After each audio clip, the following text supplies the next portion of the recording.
Alright, my brother, recording the session from 4/10/2017. Um, yeah, so did a lot of thinking what you're talking about, you know, judging myself on the P&L, not the process. Which, if you do think about it, yeah, I guess my process has gotten a little bit better. Which I guess, what you pointed out, I didn't really have before. So anyway, without further ado, SPY, S&P, ETF, long-term uptrend, near 52-week highs. Recently had an exhaustion gap on the intermediate term chart and just have been going sideways around the midline. So really just waiting for the SPY to pick a direction. It will go sideways until it lets us know where it's going. So that's as much insight as I can give on the intermediate picture in the SPY. So just kind of trading in this choppy range. When it breaks out, it'll break out, and it'll give us more information. Top two pre-market movers, TexMD. So TexMD is a healthcare sector drug manufacturer. Big picture, sideways. Long-term sideways, really no trend. And intermediately, I guess you could argue there was a small recent uptrend. So the pre-market action was that it gapped down a lot, but it's back into this gunk over here. So just something that, once it's large gap, one, it's like 20% gap, two, it's in all this crap, so I didn't even bother with it. And the other big volume mover was Strup. Straight Path Communications, which is a telecom service. Reminds me of my days working for CBeyond down in Gardena. So arguably the worst times of my life.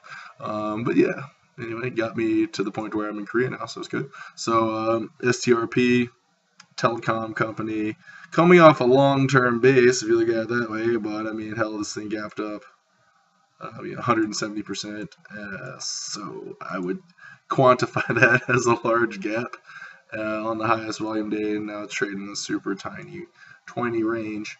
So yeah, so that's not in my wheelhouse either. So talk about the trades that I traded yesterday. So is it hard to trade tech stock? We like tech stocks at 52-week highs, all-time highs.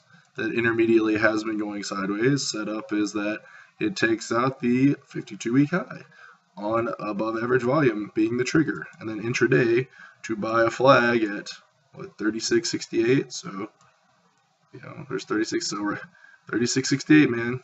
I bought in somewhere right in this flag. And I actually gave it a lot of room. I didn't have to give it that much room, so I only put on a couple hundred shares because I'm so gun shy.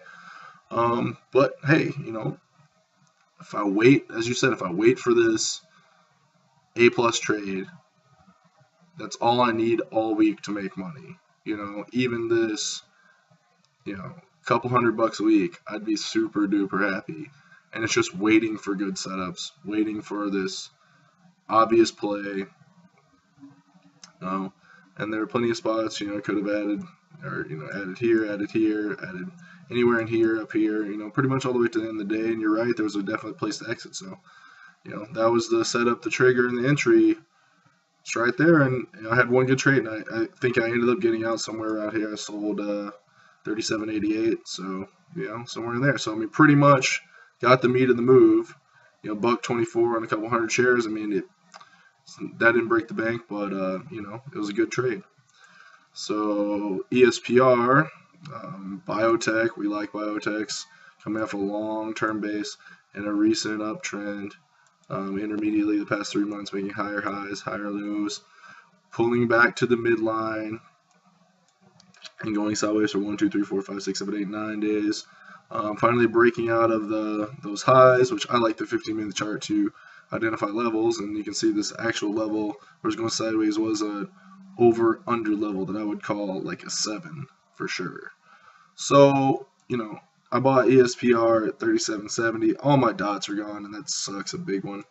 So I think I bought on this little sideways right here. Maybe not there. Maybe this sideways right here. Looks about right.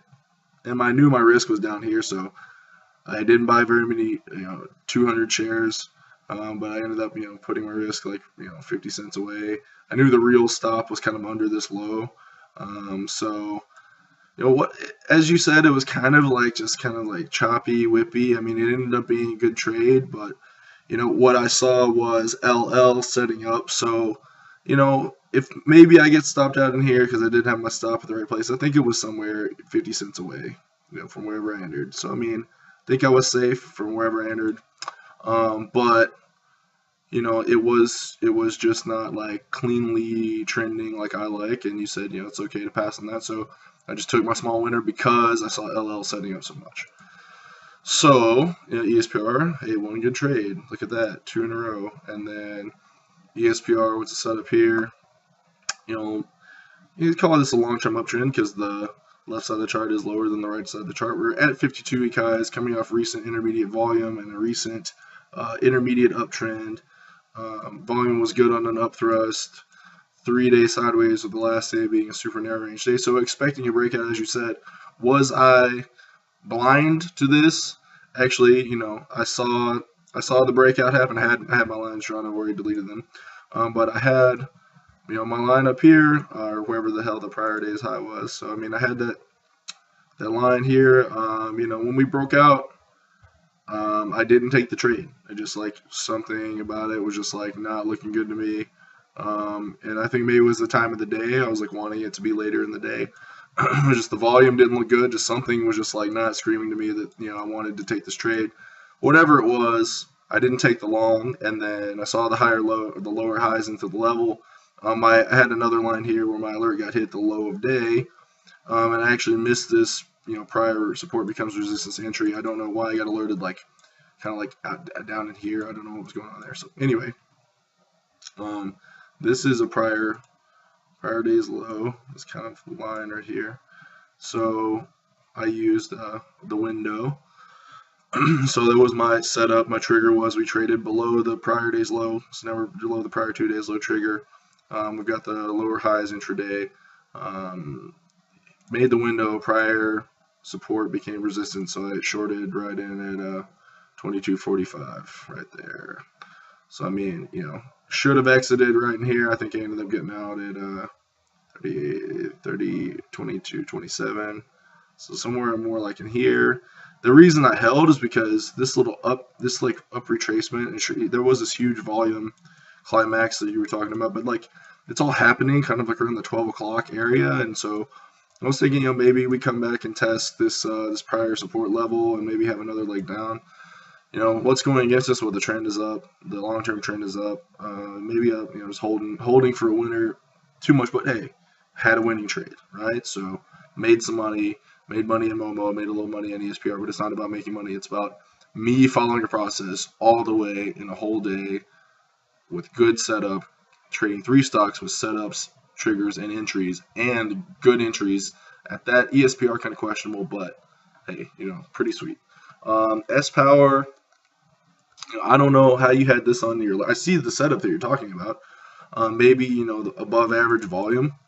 Maybe you have the volume from this day and that told you to be alerted. But maybe this is your 52-week low. I still can't, for the life of me, figure out how to do a 52-week low scan on TC2000. And I keep trying different permutations. I've gotten close, but nothing that's been spitting out shit like this. So, I see maybe that's why it was on your list. It was just going sideways at the 52-week low. So you're line there. And then, that's an obvious level as well if you kind of zoom out to the big picture. I mean, we like tech stocks. We like energy, solar stocks. And so all the sideways breakout, and you've already gone over this, so I don't have to talk about it. But I mean, that is just beautiful right there. So, that makes your week too. So anyway, just kind of land the plane where you're talking about. My review did suck. I definitely need to say setup, trigger entry, and then management. So you call it the STEM, the little STEM acronym. I don't know how to. Maybe they'll help me remember it. You're definitely right about the language I use in showing my setups, predicting stocks instead of just letting them, leaving not open to interpretation, but just letting the market tell me what's happening instead of having a confirmation bias in what I want to see happen. When it's just like, wait, there was no reason to be biased in LL. I'm waiting for a breakout. Where is it going to break out? I don't know. Is it going to break out? I don't know. But if it does, I need to be fluid in my thinking. You talked about my big misses, so definitely doing that, checking my checklist. Do I have a setup trigger entry for every trade? Very important. Okay, so I didn't see a ton of just like A+ setups coming into today. So I mean, we're coming off of Tuesday, kind of in the middle of the, getting towards the middle of the month. I can't believe it's only the 11th. Thought it was like further away than that, so anyway, so just my 3 setups. Only have 3 what I consider A setups today. AAOI being number 1. So big picture is we are still in a long-term uptrend. Have just failed intermediately. So right side of the chart is higher than left side of the chart. That's how I'm defining it. Recently at 52-week highs have rejected and crossed strongly back through the midline. Could this uptrend still be intact? I mean, we're kind of at the other side of Keltner. We're just not through the side of the band. We've got these 3 sideways days. Just kind of going sideways here. So my setup is that we have these 3 overlapping days, last day narrow range day, after this wide range bar down, kind of looking change of character-y. And we have tested the lows the past few days. But if volume comes in, testing down through this 43.70 level, that would be my trigger. And I would be looking for any Colville entry, support becomes resistance, or flags, or if we like open lower and test up and then start making lower highs intraday, kind of like what we got in LL yesterday. That would be an entry. The other setup is Intuit. So Intuit is tech software. So long term, we're in a long-term uptrend. Going from left to right. The right side is higher. Intermediately, we just had an exhaustion gap on volume. Went sideways for a while and then made a first impulse move down. So this is the first retracement back to the midline. I think this is a Linda Raschke anti-pattern. Also notice that we have a doji right at the midline. So kind of made the move to Keltner, back inside to the band, back inside. The one thing I really don't like about N2 is even on this wide range day, it's a $115 stock that moved $2. So in these narrow range days, I mean, it moves like $1. But, if we're saying we're expecting a breakout day, kind of back into this like 115, 116 level, about 250 worth of profit potential in there. So looking for a move back to the other side of the band. So my trigger would be below this 118.04. And then I would be looking for any of the Colville entries mentioned before, like support becomes resistance, lower highs into the intraday level, or a flag on above average volume, of course. And then the last one is Momo. So going off yesterday, since we were still at 52-week highs, long-term uptrend after 52-week highs, yesterday was the all-time high. So, have that marked. What's the likely trade today is 80-20. Coming off a wide range day, but we have been going sideways for about this past month, so a secondary range expansion day couldn't be out of the question. We're still inside the Keltner band, so we haven't really gotten overextended. So thinking 80-20, but I already put this one on if-thens. If we if we open, if we get above yesterday's high and then we start making higher lows into the all-time high, and once we break out, maybe make a window, resistance becomes support. Entry, or make a strong like consolidation by time above that level, could be an entry too. So not ruling out a range expansion for this day, but I know the high probability trades in 80-20. So yeah, man, it did feel good to right the ship at least for one day, and focusing on the process, and and it was really funny that in your video when you were talking about before my trade to check my checklist. I mean, it sounds pretty dumb to have to say that, but like I wrote down this is process, and then like literally 3 seconds later you said this is process. So it just kind of made me feel good. This like, hey, okay, maybe I am actually improving, and you're right, like I am actually having a process now, implementing it, realizing that when I don't follow it, I have bad trades, and hey, when I do, you know, and patient and wait for good setups, that, you know, I can lean back on this when the times are bad, but I need to keep doing it so it's really cemented in my mind and I don't have to think about having to follow this. So unconscious competence is the goal, my brother. All right, man. Later.